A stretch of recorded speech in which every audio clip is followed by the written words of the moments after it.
In the depths of a Canadian winter, I went to Winnipeg for a winter wonderland holiday that included visiting attractions like the annual Festival du Voyageur, the Journey to Churchill exhibit at the Assiniboine Park and Zoo, the Forks National Historic Site, and the Canadian Museum for Human Rights. But now it's time to return home, and I'll be doing that by boarding Via Rail's The Canadian Train, which crisscrosses the country from Toronto to Vancouver and back. So join me on this journey through Northwest Ontario and the Canadian Shield, the Parry Sound and Muskoka region, and the urban landscape of Southern Ontario. So here I am at Union Station waiting for my train.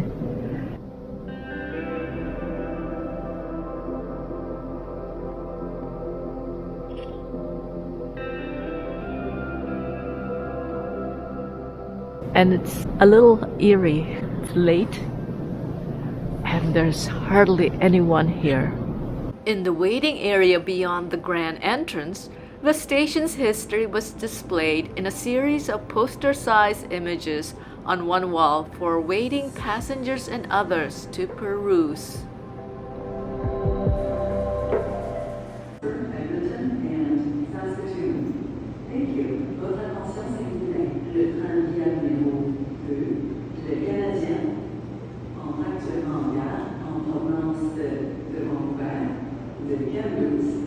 Soon enough, the Canadian pulled into the station to unload a number of passengers while we waited our turn to board.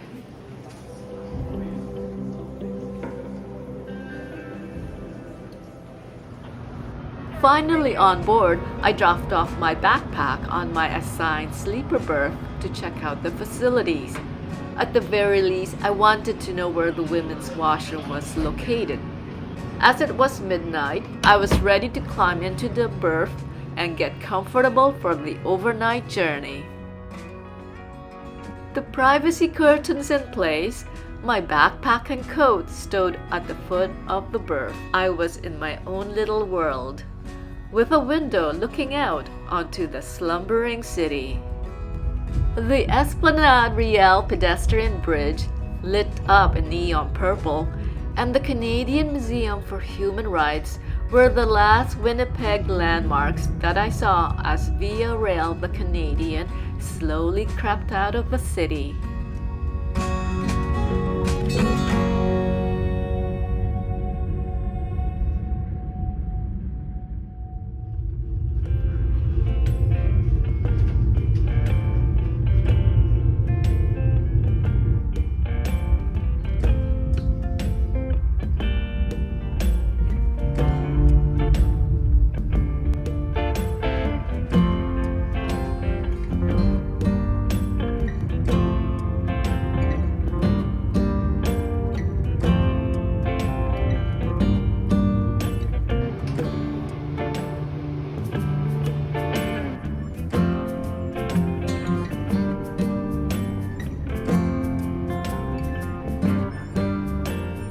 My Sleeper Plus ticket included all meals while on board, plus unlimited snacks and non-alcoholic drinks.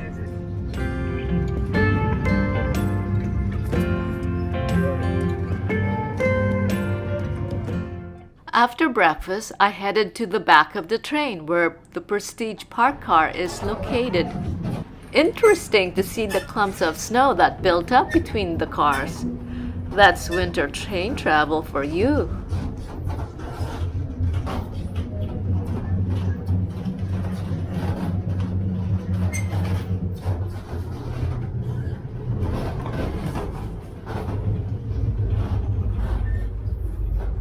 I passed the Prestige class private cabins on my left.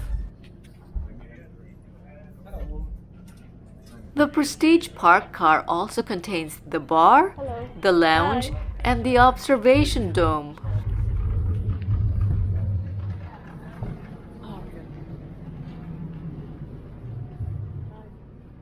Here there are outlets to charge electronic devices such as mobile phones. I especially like the upper level observation dome with comfortable seating. This stretch of the journey consisted of unending views of the winter landscapes of the Canadian Shield of northwestern Ontario. The train passed through a wilderness of snow-covered forests, frozen lakes, and rock formations. Then I got restless and went back to my berth to hang out. Update as to the operations of the train. So we did have a slight delay leaving the depot last night in Winnipeg. We ran into a small bit of freight train congestion as we were leaving behind the horizontal beauty that is central Canada and entering into the Canadian Shield of northwestern Ontario. Once we leave Collins here, we've got a few other little stops along the way before we arrive into our next station stop, which will be Hornpain, Ontario, sometime late this afternoon or early this evening. Of course, we'll be sure to keep you folks informed as we roll along with the operations and arrival times into those major stations. I spent most of the time reading in my berth, but I got restless again and decided to go back to the Prestige Park car. So I navigated the aisles of the moving train once again.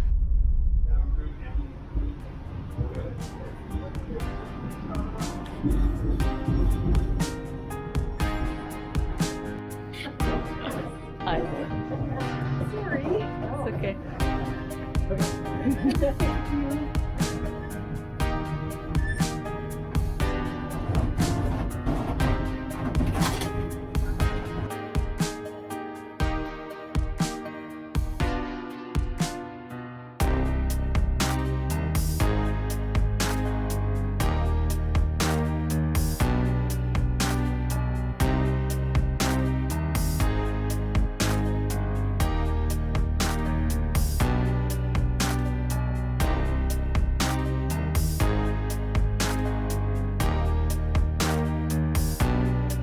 And then the Canadian stopped in its track to let a CN freight train take precedence. So we waited for a while. Not my favorite place to drive. The big station.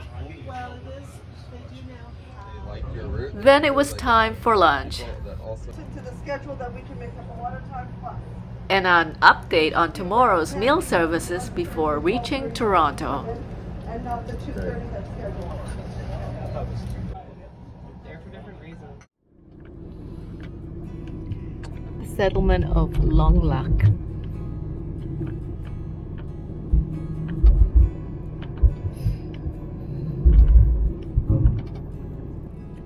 That's the Trans-Canada Highway over there.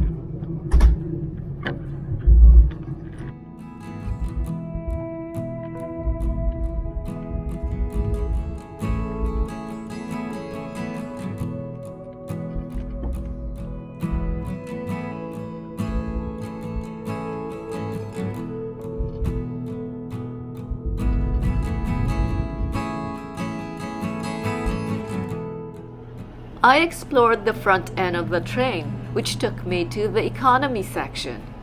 The kitchen there was briefly closed. Economy passengers must purchase their meal. There is a dome observation deck for this section of the car, but I did notice that the seats were not as plush as the ones on the Prestige class car. There was no one in the observation dome. I sat here for a while to gaze upon the passing scenery.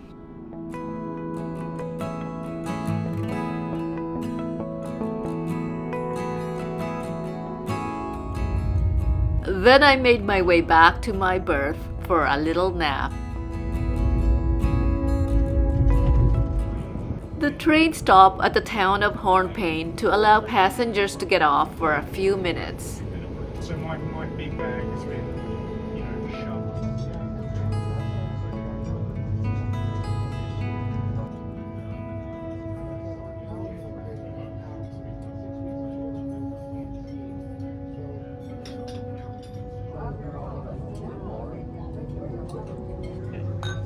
Thank you.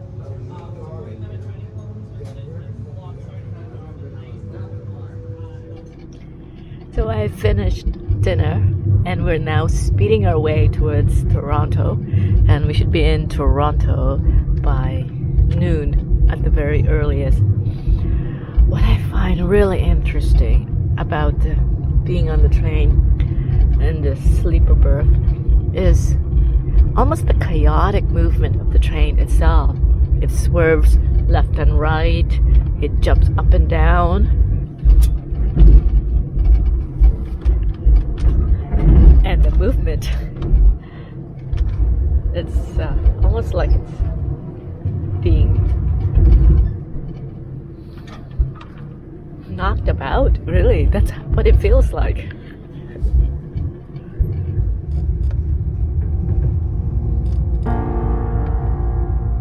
At this point in the journey, the Canadian was traveling along the Georgian Bay coast as it approached Parry Sound in the Muskoka region of southern Ontario. More importantly, it signified that it was just a matter of time before the Canadian reached its final destination of Union Station in Toronto.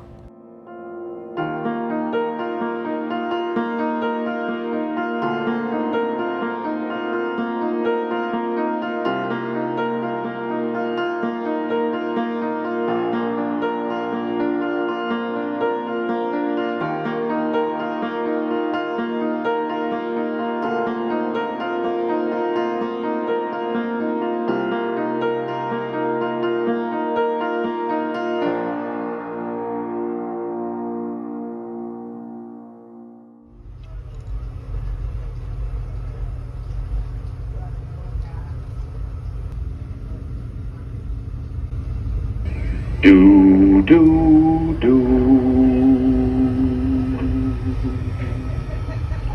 Good morning, Trainland. Hope everybody had a restful night and is enjoying this beautiful sunny day on board train number 2, the Canadian. This is your service manager, Dan Forbes, speaking to all of you fine folks, and I just thought I would give you a little bit of an update as to where we've been, where we are, and where we're going. So through the night, we rolled along fairly well. We had a station stop early this morning at a little place called Cape Reel, Ontario.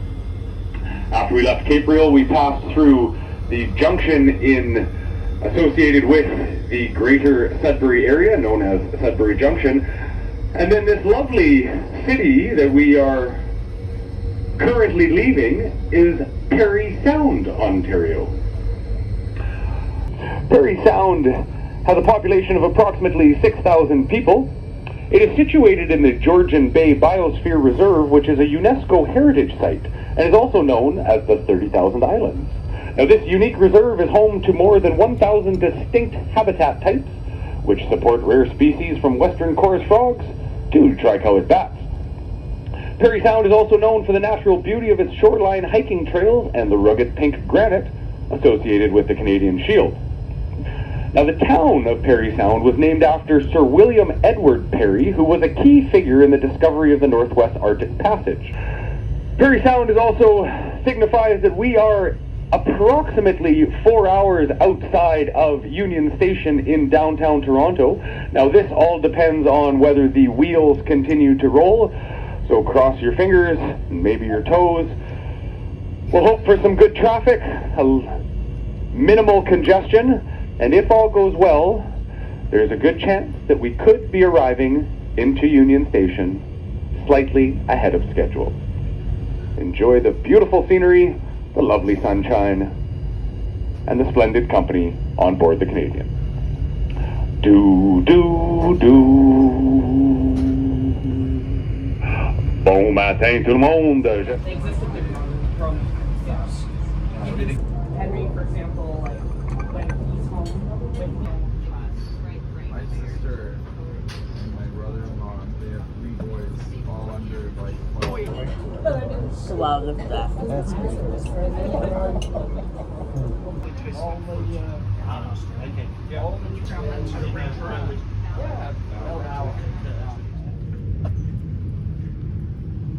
As the train approached the outskirts of the GTA, the Greater Toronto Area, The stewards were preparing the berths and private cabins for the next set of passengers. The linens and mattresses were removed from the berths and converted back into seats.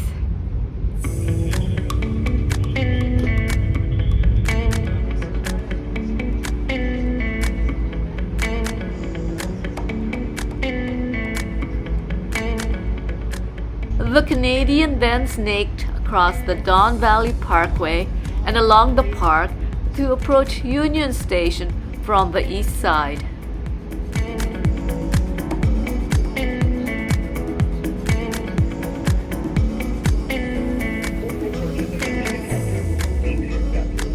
If you folks require any additional information on the payment policy on the pier website.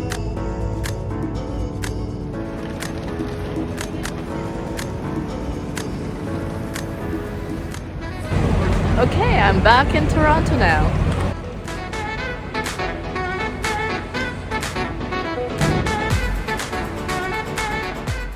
Thank you for watching.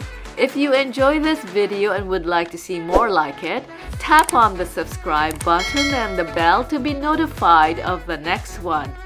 Have a great day.